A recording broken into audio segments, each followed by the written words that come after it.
Assalamualaikum warahmatullahi wabarakatuh. Masih di modul yang kelima, teknologi alternatif smelting reduction dan juga elektrolisis. Kita akan melihat teknologi yang lain.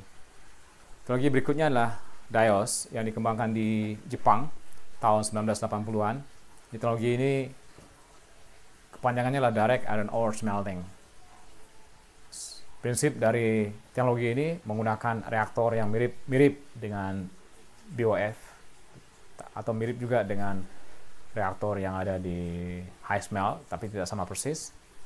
Ini untuk proses peleburannya, tapi bedanya dengan high smelt ada pipa kiri kanan, isi tidak ada. Ini hanya ada pipa di bagian tengah untuk menghembuskan udara atau oksigen. Batu baranya itu ditambahkan dari kiri kanan di sini. Dan hal yang positif di sini, gas buang yang keluar dari proses yang di bagian bawah ini itu digunakan terlebih dahulu sebagai reduktor. Dan Anda lihat di sini digunakan sebagai reduktor di sini.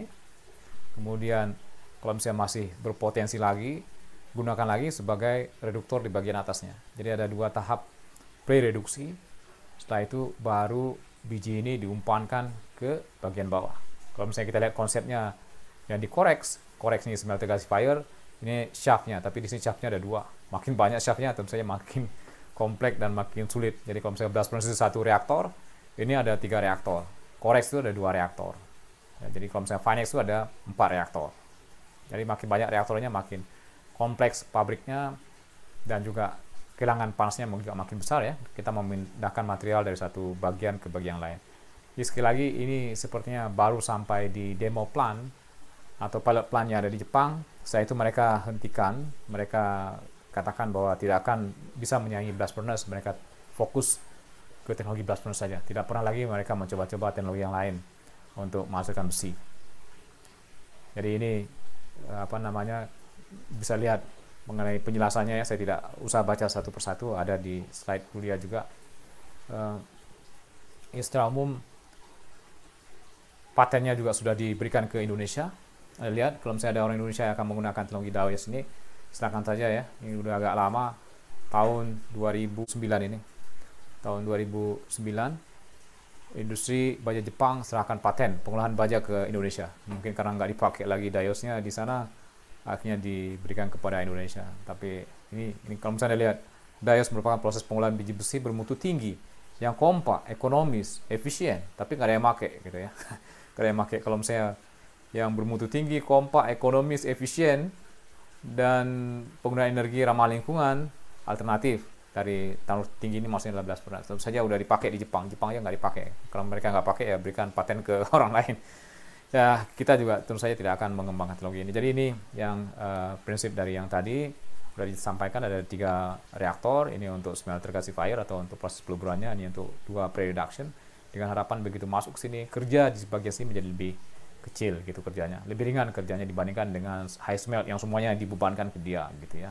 Kemudian temperaturnya apalagi kalau misalnya sudah tinggi lebih sedikit, itu akan mengurangi kebutuhan energi dan prosesnya juga akan lebih efisien. Tapi sekali kalau misalnya dibandingkan dengan blast furnace, tetap saja blast furnace yang masih lebih efisien. Ini proses yang tidak pernah dibangun menjadi pilot plant, hanya menjadi konsep. IC proses dikembangkan di USA.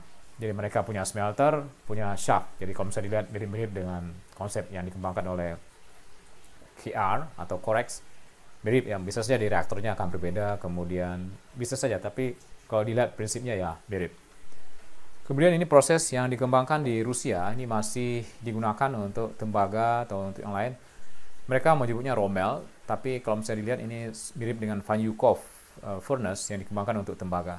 Jadi prinsip dari proses ini, kalau misalnya dilihat, bagian samping ini dihembuskan oksigen dan udara. Kemudian di bagian tengah ini diumpankan biji besi dan juga batu bara sebagai reduktor. Itu terjadi proses reaksi di sini. Ya, mirip seperti yang ada di high smelt. Hanya saja nih bentuk furnace-nya kotak. Kalau misalkan yang high smelt itu bentuknya bulat, ini bentuknya persegi. Itu bedanya. Saya tidak tahu persis untuk baja apakah kayaknya sih hanya konsep saja dan tidak pernah lagi dikembangkan untuk tahap industri untuk baja ya. Untuk tembaga bisa saja ya. Tembaga itu mudah karena temperaturnya rendah, apalagi kalau misalkan kita cerita mengenai proses hanya untuk menghilangkan sulfur gitu ya, hembuskan udara menghasilkan panas, itu mudah sekali. Tidak ada proses reduksi di situ. Itu akan mudah dibandingkan dengan proses baja yang temperaturnya tinggi, itu menjadi kendala. Dan juga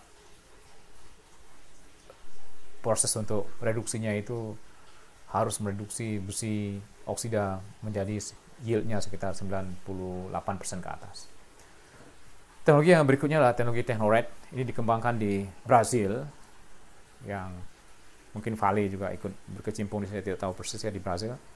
Bentuk tanurnya, kalau misalnya dilihat di samping, sepertinya bulat, tapi saya pernah diskusi sama beberapa orang, itu bentuknya bukan bulat seperti ini, tapi juga persegi. Atau mungkin ada dua versi, ada bulat dan ada persegi ya. Jadi kalau misalnya lihat dari gambarnya sepertinya bulat, tapi aktualnya mereka katakan ada bulat, ada persegi. Tapi yang saya pernah diskusi itu bentuknya adalah bulat, bentuknya adalah persegi.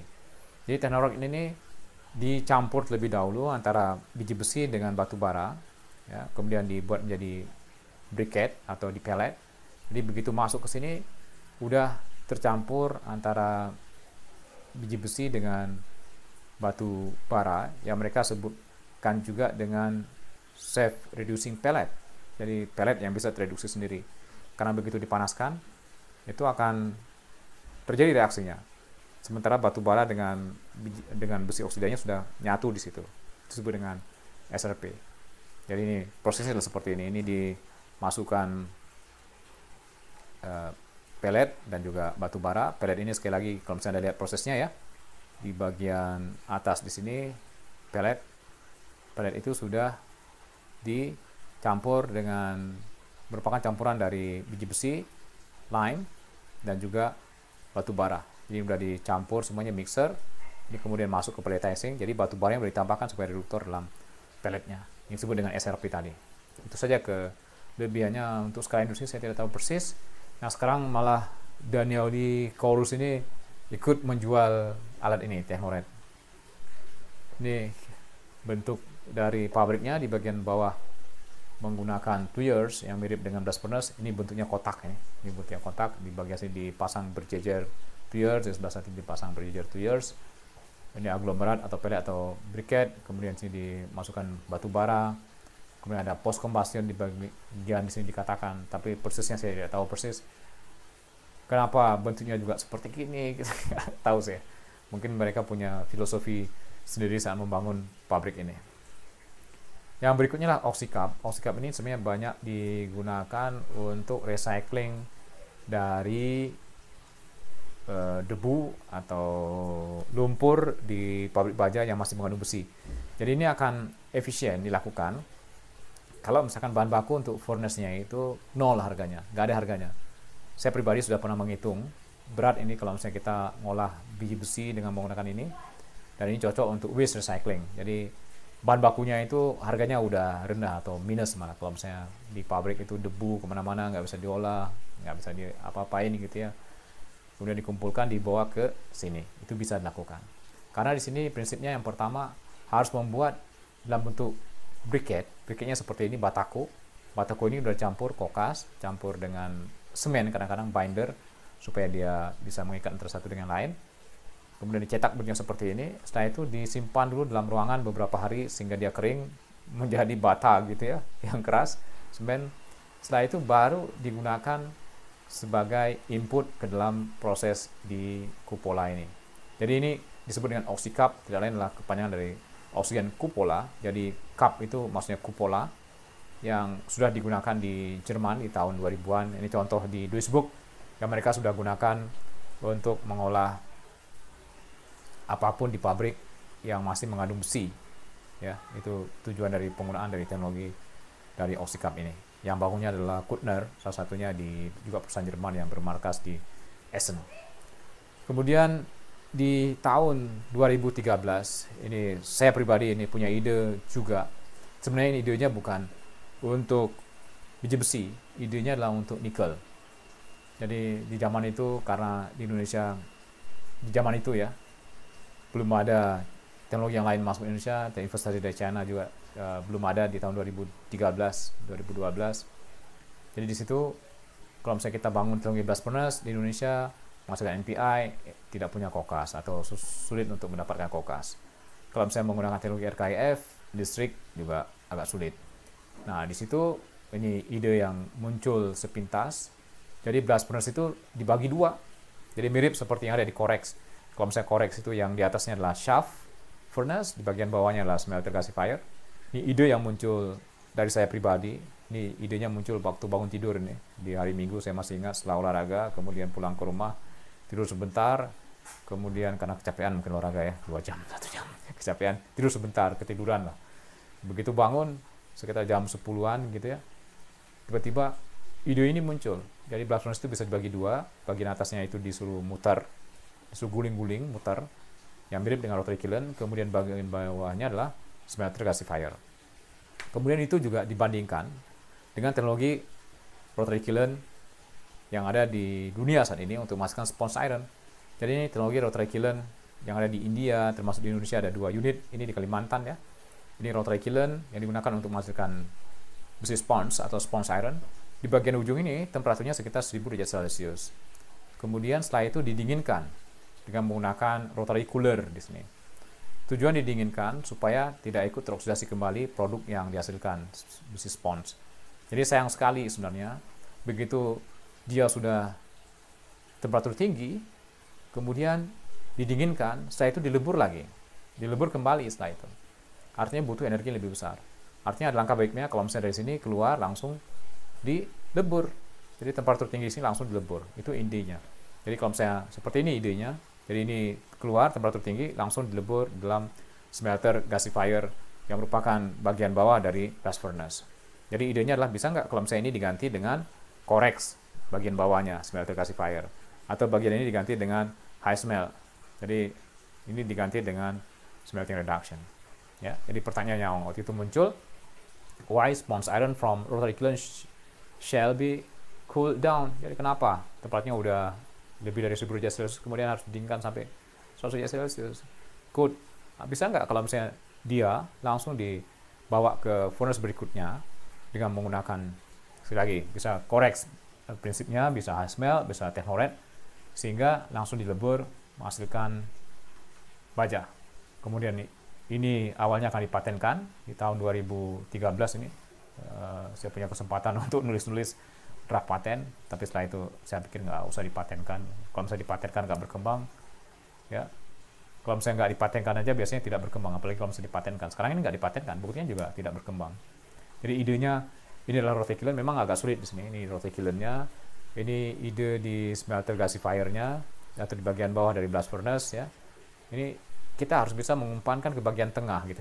Gimana caranya? Jadi bagian tengah itu agak kecil ya. Ini juga berpikir waktu itu karena dibuat agak besar, hanya di satu sisi aja yang materialnya banyak, termasuk dari sisi yang satu lagi material tidak ada. Akhirnya dibuat ide seperti ini, kemudian off gas yang keluar dari sini itu langsung bisa masuk ke rotary kiln, bisa digunakan sebagai pre-reduction. Yang di sini langsung keluar masuk ke dalam bagian bawah ini. Tidak seperti Corex yang terpisah, tidak seperti Dios yang terpisah antara bagian bawah dengan bagian atas. Ini masih nyatu ini. Jadi sehingga harapannya efisiensi energinya akan berlangsung dengan baik. Perasaan ini berputar gitu, ini menjadi kelemahan ini. Karena temperaturnya bisa saja tinggi, bisa saja ini cepat rusak, atau ini didinginkan kontinu. Bisa nggak kalau misalnya bagian ini didinginkan kontinu, bisa saja ini nggak ada masalah. Tapi kalau misalnya nggak didinginkan kontinu, ini akan menjadi masalah di bagian ini, akan cepat rusak. Kita sudah melihat mengenai proses-proses alternatif yang lain yang mungkin jauh dari aplikasi Dios yang sudah tidak lagi dikembangkan ya, dan juga proses-proses yang lain. Mudah-mudahan bermanfaat sebagai informasi bagi Anda. Kita mirip dengan belajar sejarah, tapi dari sejarah ini kita juga bisa tahu yang ke depan itu akan dikembangkan itu seperti apa. Tapi yang jelas kalau misalnya kita bicara ke masa depan, kalau bisa teknologi yang menggunakan reduktornya karbon atau teknologi yang menghasilkan CO2 itu sudah tidak lagi digunakan. Itu bisa saja menjadi sejarah, suatu saat akan diganti dengan proses-proses alternatif yang tanpa menghasilkan gas CO2. Mudah-mudahan bermanfaat. Assalamualaikum warahmatullahi wabarakatuh.